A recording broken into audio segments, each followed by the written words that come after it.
Ayan guys, kakabit na sila guys ng tinatawag na tubular. So, at least nakita na natin na kininis na nila guys yung labas. Ayan, pati yung likod of course ay medyo makinis na. Bukas ano na sila guys, magbubuhos na sila sa flooring.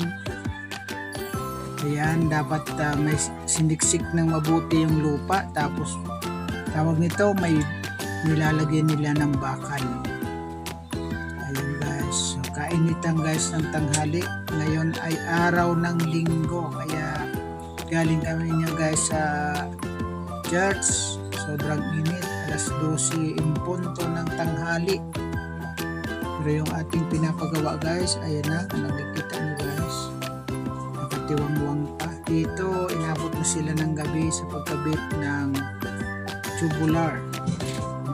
Yan guys daw yung uso ngayon, tubular, hindi na guys yung grills. Pero kung tutuusin guys, mas matibay yung grills, kaya lang sabi hindi na daw yung uso. Ayan, yung uso ay yung tubular. Ayan guys, na nakikita nyo naka-open pa na yan, yung paglalagyan namin yan ng istante ng tinapay. Ayan, and then medyo mataas yan. Then sa ibabaw naman ng istante, ilalagay naman yung tubular ulit. And then lalagyan natin yan ng roll up para mas safe. Hindi tayo pwedeng pasukin ng mga mababait na daga. Ayan, nasisilyado na yan guys. Ayan sa tagiliran guys, ayan mayroong konting opening. Ilalagay natin dyan yung ating bendo machine, yung kape.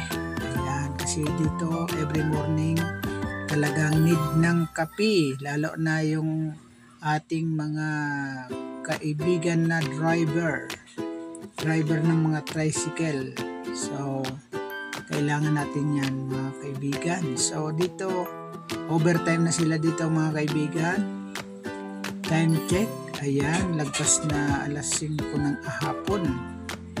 So aabutin yata sila ng gabi.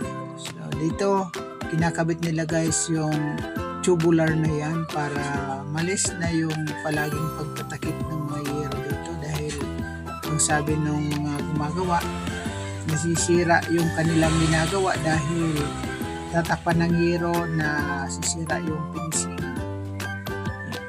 Sa halip na pantay na, makinis na, masusugatan ulit ng yero kasi malambot pa, nadodoble yung kanilang trabaho.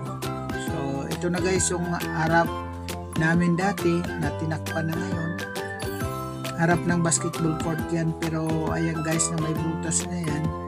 Diyan ilalagay yung oven para mayroong pasingawan, para hindi mainit kapag nagluluto si Christ Follower TV ng tinapay. Dito nga guys, makikita natin dito na inabot na sila ng gabi. Ayan, madilim na. Kinakabit pa nilang mabuti yung dito sa may, hindi yan guys pinto, kundi yan ay sa tindahan. Pero kung makikita nyo guys, yung tubular ay maliliit, ay malalaki pala yung uwang, kasyang-kasya pumasok yung kamay.